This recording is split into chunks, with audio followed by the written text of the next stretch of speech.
The first shortcut is that I'm going to talk about politics of memory instead of political use of the past, which would be a correct way to address it. Now, we have to realize that during these 30 years in the post-Soviet space, many things were changing. Narratives were changing, political circumstances were changing, and also the understanding of what memory politics is about. That was also changing. And it is not only the story of Eastern Europe, but it also a story of Western Europe as well, since some time at least. So if we look at early post-Soviet period, or just the last years of the Soviet Union, we see one thing, that people are absolutely obsessed with the past. They want to address what was called white pages or blank spots, and dark pages means tragic stories. And they want truth.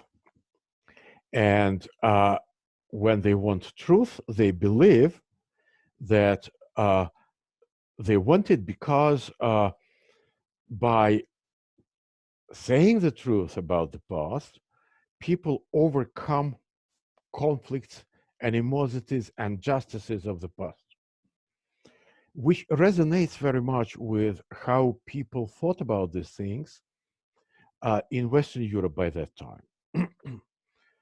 You know that in 80s and 90s, gradually, with pain, Western Europe reached this consensus, which now those people who study memory politics call cosmopolitan consensus, that there is crime of the crimes, which is Holocaust, that practically all the nations of Europe have been involved, and they should say truth about that, and they address past in spirit of Vergangenheitsbewältigung, working with difficult sides of the past. And in these narratives, the role of the main victim is, how to put it, it's occupied. It's for the Holocaust victims. And in the late Soviet Union and early post-Soviet space, there was this feeling that, yes, addressing memory is the way to escape the logic of politics. If politics are about conflict, past is the space where we resolve our conflicts, where we come closer together, where we build common narratives. And that was quite widely spread conviction among the Russians that we all together, you Estonians, you Lithuanians, you Poles, we Russians, we are all victims of communism. And the collapse of the Soviet Union, the collapse of the Soviet power is our common victory. And that was the mood, the feeling, which lasted for several years. But it was challenged quite early. In late 80s, early 90s, the Supreme Soviet published the documents of the Molotov-Ribbentrop Pact, including the secret protocol. They condemned Molotov-Ribbentrop Pact. They also condemned in 1991 the uh, unlawful annexation of the Baltic states by the Soviet Union. That was in the introductory part of the treaty, which was signed with Lithuania. And very soon they realized that this is not that simple, because immediately after this decision was made, Baltic republics, not Lithuania actually, but Latvia and Estonia, they said, okay, if you agree that this was unlawful occupation, then all the people who came to our republics after 45 are not going to get our citizenship. And the best thing you can do is to go back where you come from. So they realized that it's not just about the past, that it is also about current decisions. During several years in early Yeltsin period, there was a very strong mood among the Russians that, okay, the legacy of the Cold War can be overcome because we are not disliked by others like Russians. We are disliked for being red. As soon as we are not red, we shall become part, as Gorbachev wanted to say, civilized world. That meant for Russian elites and for broader spectrum of Russians, the joining the Western structures, joining the West. By mid-90s, it became clear that nobody is waiting for Russians in the Western structures. It also became clear that all the historical narratives of the former Soviet republics are going through the stage of nationalization. And for many, this nationalization was about describing their own nation as the main victim, and communists and Russians as the main perpetrators. And communists and Russians gradually became the same. And that was very painful discovery. Being of your age approximately, maybe a bit older than you, I participated in the biggest rally, political rally in the history of Russia, and that was 1,500,000 people who were protesting against attempts of Gorbachev to capture the Vilnius TV center, to use force against these Baltic movements. So it was this feeling that we are fighting these communists together. And then gradually this feeling was disappearing. Now, if we look at post-Soviet countries except Russia, we can see two strategies. One was from the very beginning, as I said, focus on your victimhood, focus on Soviet occupation,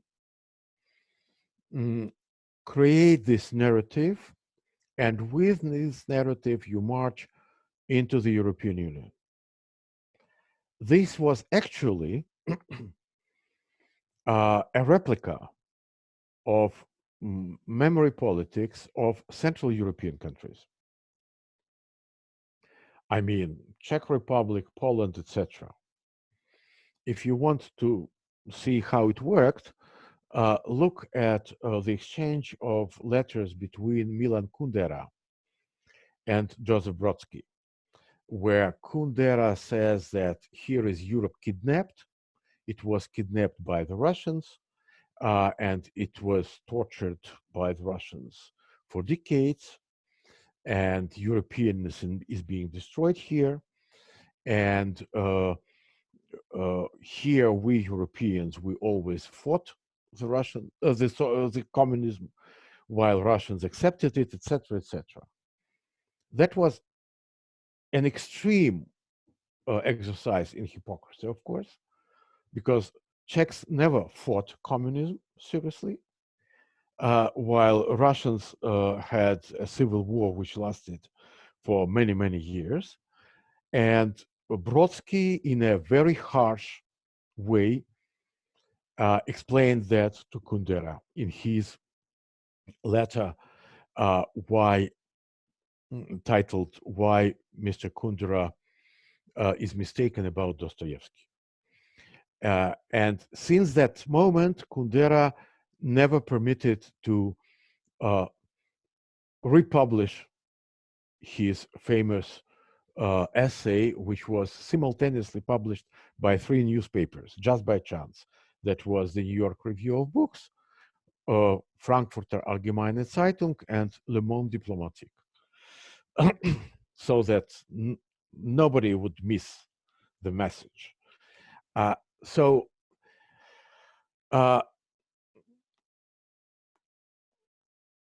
this narrative had certain problems. The heroes of this narrative, those people who fought Russians, who fought Soviets in 45 and later, in Baltic states or in Western Ukraine, many of these people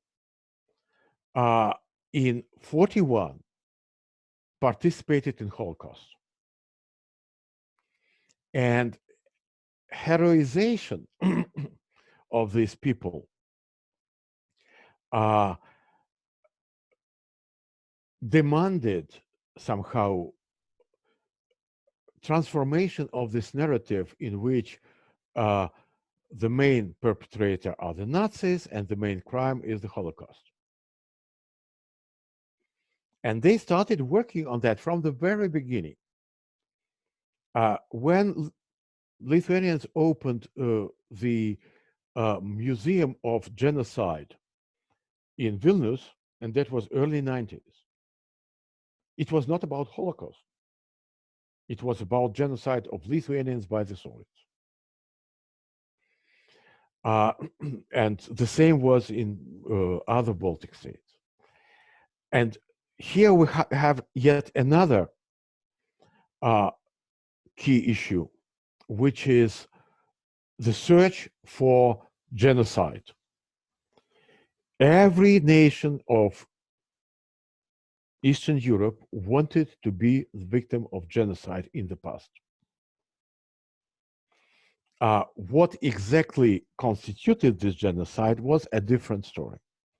We shall briefly address some of these issues later. Now, there was another strategy which was implemented by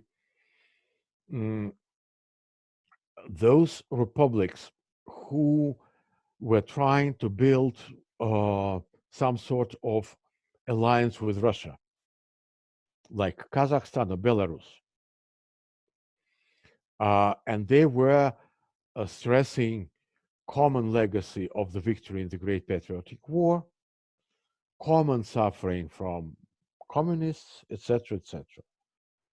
And they would not use the concept of genocide. And there were probably 2 republics where these 2 strategies clashed inside. Ukraine, first of all, and Moldova. These 2 republics live until today with a kind of identity conflict within the republic. Between, say, unionists, those pro-Romanian, so to say, people who want to join Romania in Moldova, and those who say, no, no, no, we do not belong there, we are separate, Moldova, etc. There is one. In Ukraine, there was Eastern Ukrainian and Western Ukrainian narrative, Eastern Ukrainian and Western Ukrainian identity, plus there were also Russians. But I mean, there were two Ukrainian identities and they are still there. So for Eastern Ukrainians, they were fighting with the Russians together on the right side in the Great Patriotic War. For the Western Ukrainians, they were fighting, I mean, their relatives were fighting the right war, which started maybe on the wrong side. I mean, as SS Galician division. But later, these people went into guerrilla movement, the Ukrainian insurgent army, and they fought Soviets, and they indeed fought Soviets. And they see these people as the, how to put it, the heroes of Ukrainian nation. There are two different historical narratives. And so we have a variety of strategies.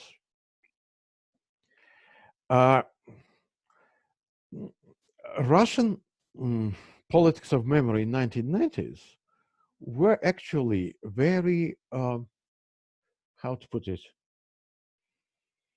very reactive and passive. Because if you look at 1990s, you will see that the main institution which addresses these issues in Russia is Memorial, the organization which commemorates, first of all, the victims of Stalinist repressions, with the particular accent on those who were persecuted in 37-38. Because those people who initiated the Memorial organization themselves as a group belonged among the children of those people who were active communists and suffered in 37-38. I remember how I was quarreling with some of these guys. I mean, we were on good terms, but we were discussing, and they were saying, why your stories begin in 37? What about millions of peasants who were victims in 29, 30, 31? They are not represented. Their suffering, their topics, they are not represented. So we, at that time in 1990s, we have this, how to put it, privatization of victimhood. All representatives of these republics would go, for example, to Norilsk. This is a town which was built in far, far north, absolutely terrible place where you can get platinum, nickel, and so on. And there were gulag camps there. And when you come into a space which is designated for commemoration, you see, oh, here is the monument for Poles who suffered and perished here. Here is the monument for Lithuanians. Here is the monument for every ethnic group. So we have this ethnic privatization of victimhood. And then we have also this, how to put it, social group privatization, because church, of course, started speaking about tens of thousands of priests who were persecuted by the communists. Memorial was focusing on basically those actually activists of the Soviet movement who were killed in 30s, and peasantry as class didn't have actually a kind of a voice. Things started to become more and more intense since 2004. Because in this year, several of the former Soviet republics, that is Baltic states, entered European Union. And together with Central European countries, particularly Poland, they shaped a coalition which started systematically working on reshaping the European narrative, which, as I said, was about Nazi crimes and Holocaust. And they wanted to replace it with the tale of two totalitarianisms. And already in 2009, European Parliament establishes a date of August 23, which is the day of signing Molotov-Ribbentrop Pact, as the day when you commemorate victims of two totalitarianisms. And during that years, you have a very successful effort of people like Tim Snyder to promote the story of Bloodlands, which tells you that basically here in this space, people became victims of these two totalitarianisms.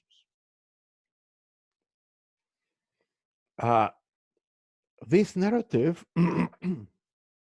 as actually other narratives of the Second World War, has very obvious shortcomings, manipulations, and also conscious manipulation by Tim, whom I know very well, because when he argued, for example, that the pattern of Holocaust in Eastern Europe was the same everywhere, that is different from Nazi camps of extermination, where they used gas, so to say, industry of extermination. Here, Jews were killed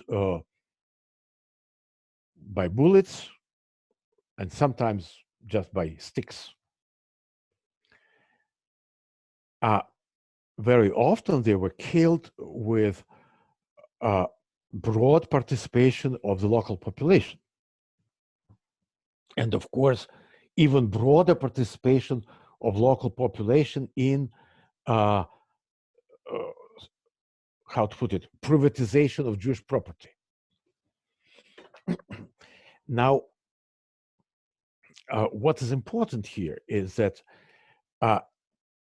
if you probably heard the name Jedwabne, you haven't. Poor kids. So there was a book by Jan Tomasz Gross,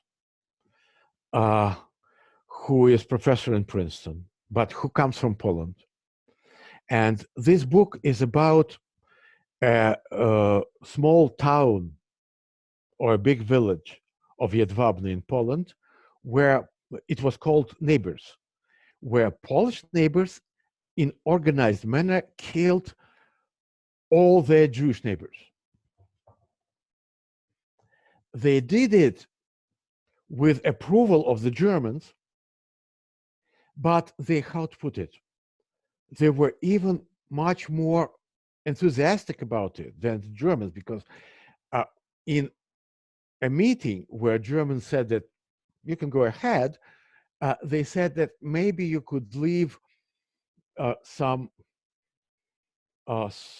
Smith, maybe some other 2 or 3 families of artisans whom you might need from among these Jews. And this Polish part of these negotiations said, no, no, no, no, we shall kill them all, we shall find another Smith, and so on. So what is important, that such stories happened in many places, dozens of places, but there is not a single story of this sort to the east of the Soviet border. And there is a book published recently by Jeff Kopstein. He is not paid by the Kremlin, I assure you, that which shows why. And one of the reasons is because there was no this state-promoted anti-Semitism in the Soviet Union in the interwar period, while it was there in the interwar Poland, in the interwar Romania, etc., etc. In this tale of two totalitarianisms, the responsibility of authoritarian regimes of Central Europe disappears. The initial title for this day was the remembrance of the victims of authoritarian and totalitarian regimes. But then authoritarian was dropped. Now, that is 2009. On the other hand, in 2009, a very interesting event happens. Donald Tusk in Poland wins elections. And one of his trump cards in winning this election is the promise of normalization of relationship with Russia. And he invites Putin to come to Westerplatte. And that comes as a sudden change. By that time, 2009, the atmosphere on both sides, this is the atmosphere of the memory war. I shall explain what I mean by that in a second. So when Putin says that he plans to go to Westerplatte, there are plenty of people who publish in Moscow, in Russia, how to put it, recommendations, how he should tell Poles, how we disguise them, how they're terrible, how we hate them, how we disagree with what they are doing. How he could do what he actually did several months ago in December 2019, but I shall come to it. So instead, Putin came to Westerplatte and said, guys, one can be only ashamed of the Molotov-Ribbentrop Pact. We condemned it. It was part of a long series of steps of appeasement of aggressor. So it's not only we who should be ashamed, but we also, definitely. And then he listened to Tusk saying that the Soviet army didn't liberate us because the Soviet army consisted of people who were not free themselves. But Soviet soldiers saved us from the Nazis, and we should remember that.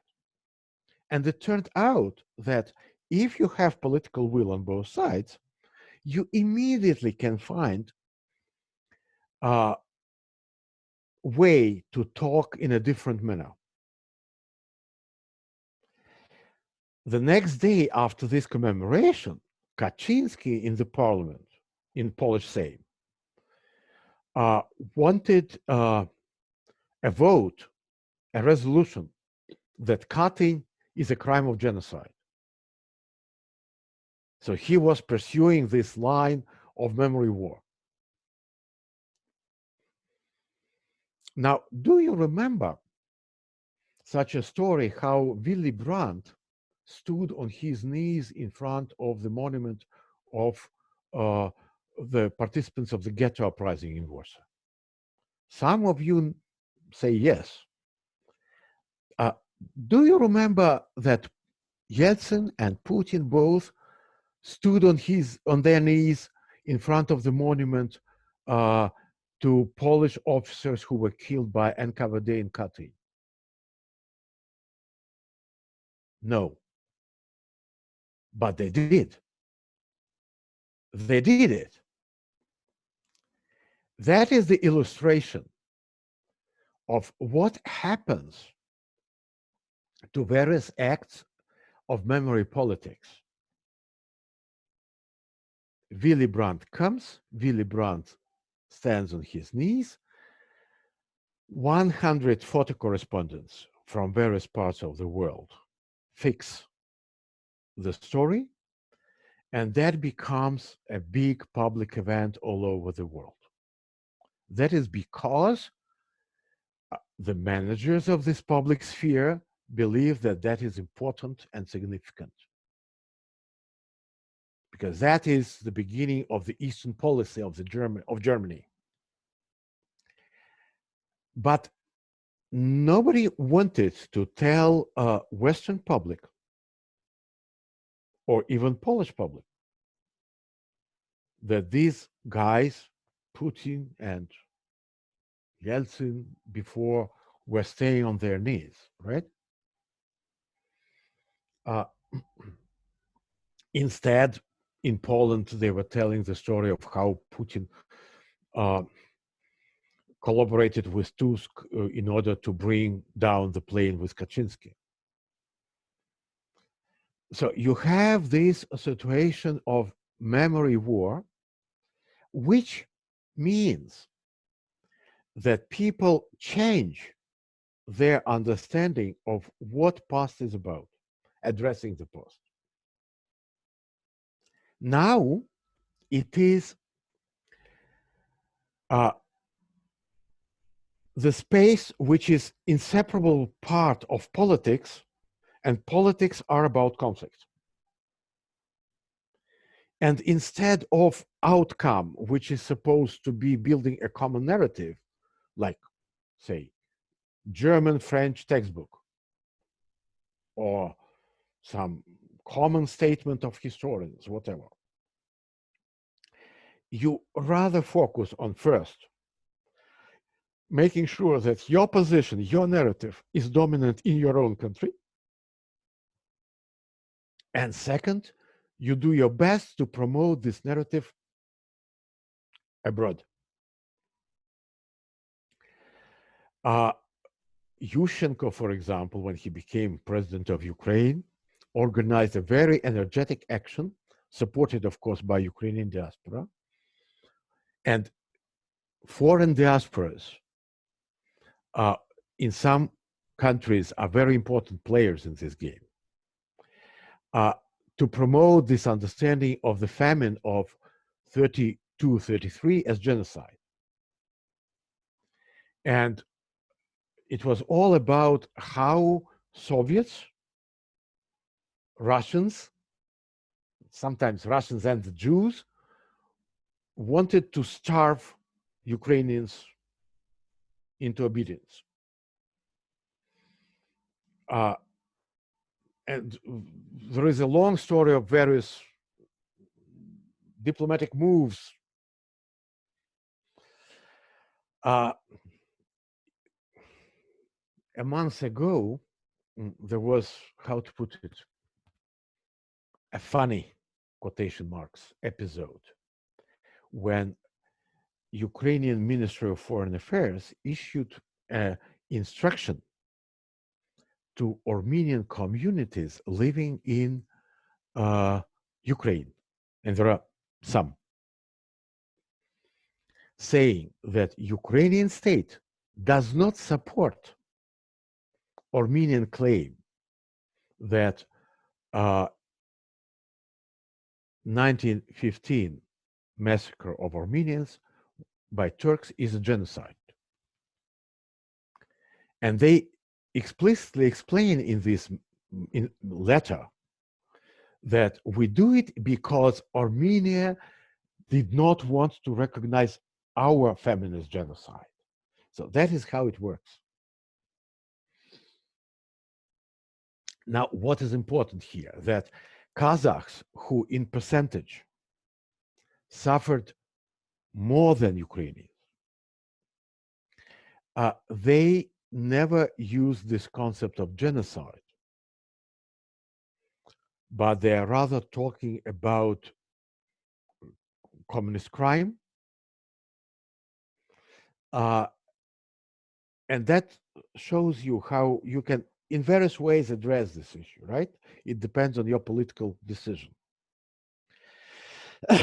So there was such a term, Geschichtspolitik, which was coined in Germany in 1980s during the Historiker Strike and that period. And that was a very clear negative term to describe attempts of politicians to engage in historical debates. Polish intellectuals reintroduced this term as polityka historyczna in 2004, exactly the year when something very important happened.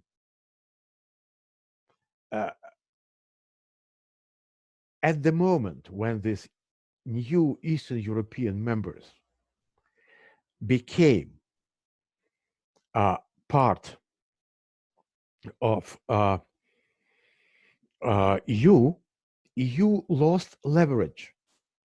When they were aspiring to be members, they were always saying, what do we have to do? Jawohl. And they were doing that. As soon as they became members, they said, now we are members and we want you to listen to us, and we are going to tell you two things: that we suffered more than you, number one. Number two, we suffered more than you because you, the West, betrayed us in Yalta. Third, we are going to make it very difficult for you to play these games again. And that all happens at the moment when, with horror, these East European elites discovered that the West is split because Chirac and Schroeder allied with Putin against American invasion of Iraq. And Rumsfeld said that there are two Europes, young and old, and people have to choose whether they are with these old Europeans or with the bright town on the hill in Washington. And all Eastern Europeans made the correct choice. Now, of course, intensification of this war of memory between Russia and Europe as a whole today comes with Ukrainian crisis and annexation of Crimea. At that moment, they decided that this idea that past is the material for politics should be, how to put it, implemented up to the end, which means that during these years, we have lived through the process in which what used to be the East European narrative promoted with some objections in the European Union, this narrative became the common narrative of Europe after European Parliament adopted the resolution of September 19th, 2019, which says that there are two equally evil totalitarianisms who started the Second World War and are equally responsible, and only them, for all the terrible things which happened during this war. So Russians suddenly discovered that instead of being those people who stopped Holocaust, they are now people who are responsible for Holocaust. And then they read the statement of the leaders of European Union on the day of the liberation of Auschwitz, which is considered this day of stopping Holocaust, which says that Allied forces liberated Auschwitz. And the whole statement, which is one page long, never mentions Soviet Union, Soviet Army, Red Army, and Russians. No. So, of course,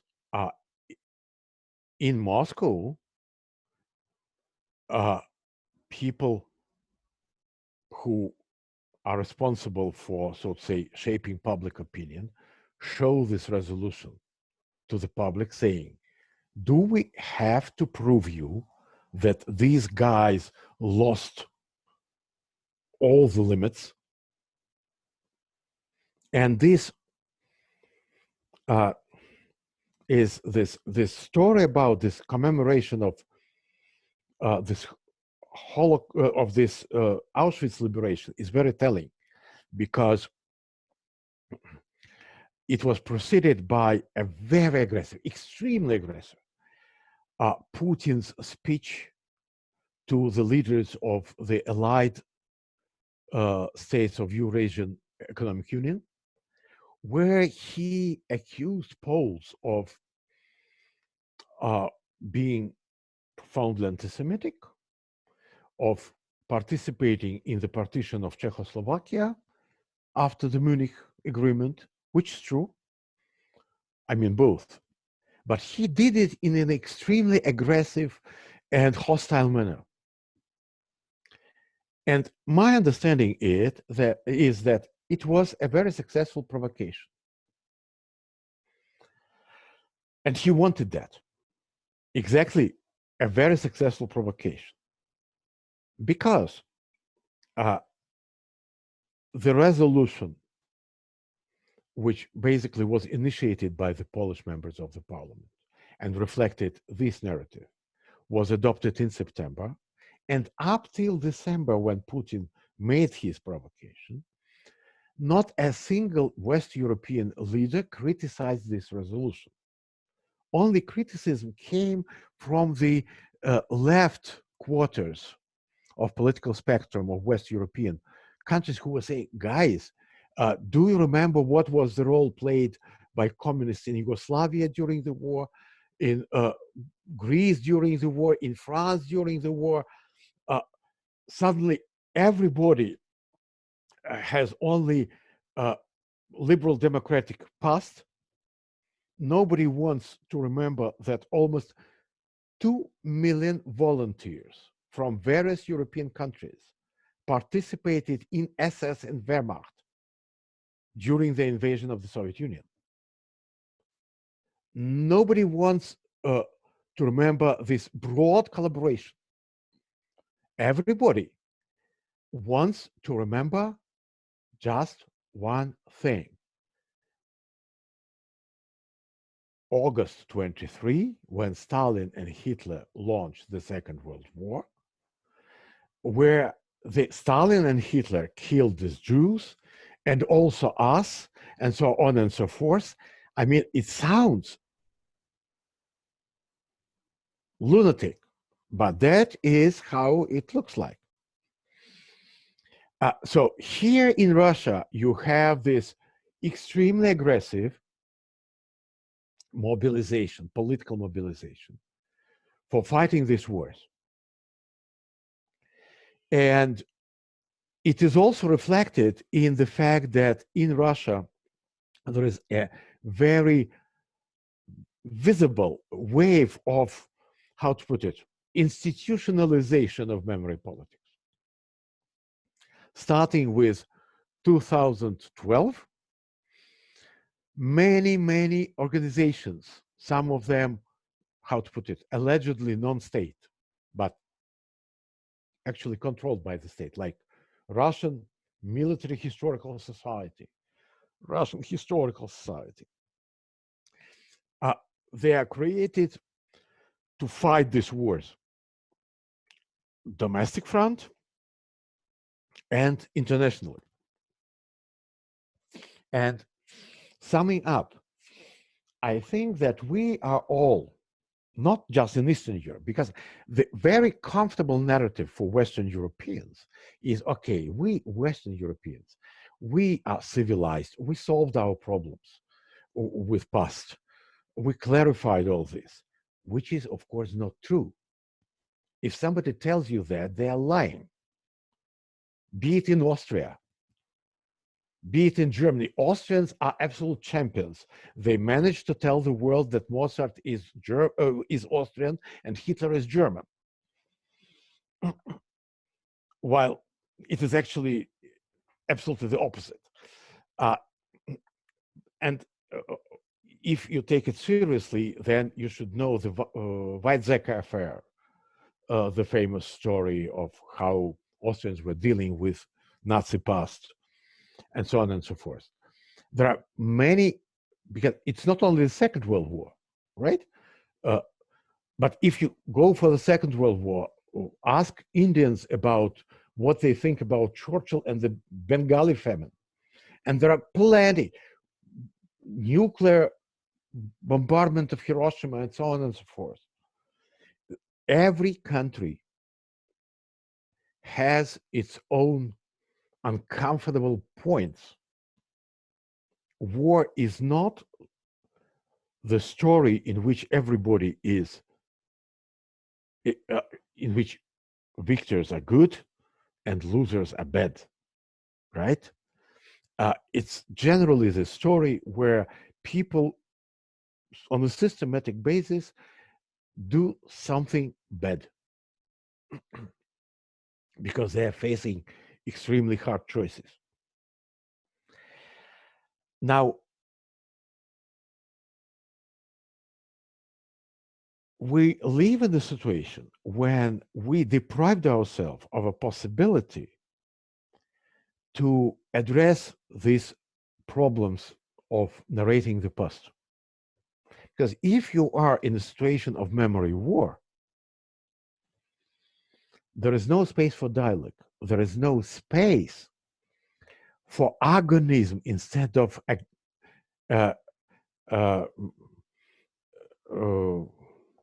agonistic approach. So we can engage in dialogue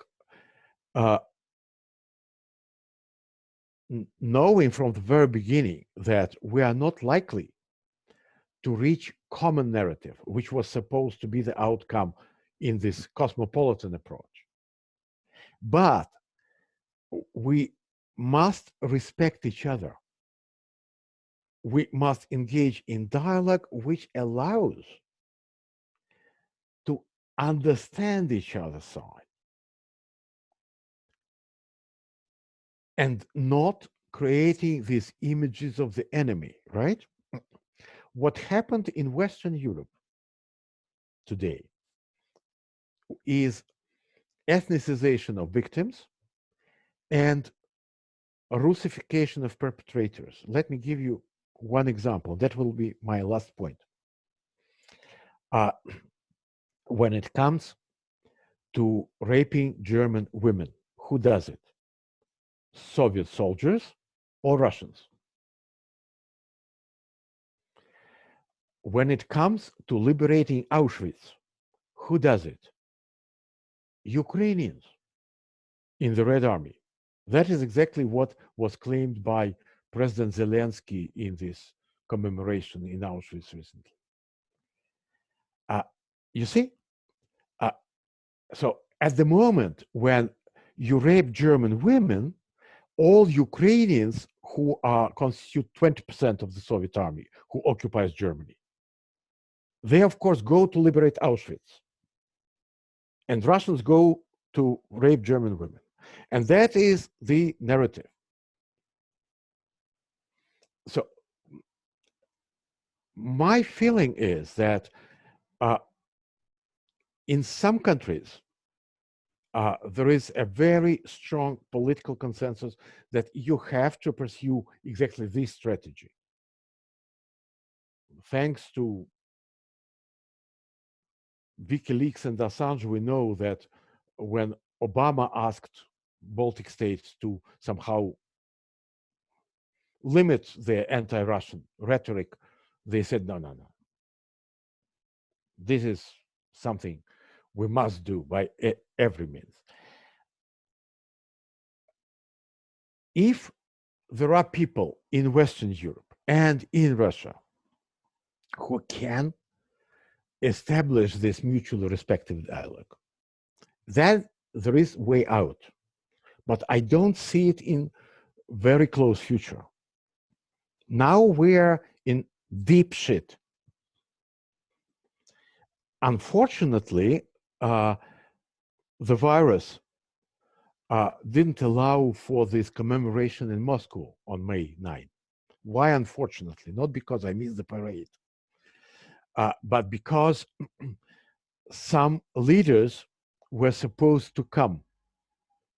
And if you listen to Putin's speech in Jerusalem in January, he invited people, the leaders of Western countries, the former coalition, to start talking about this meaning of the Second World War.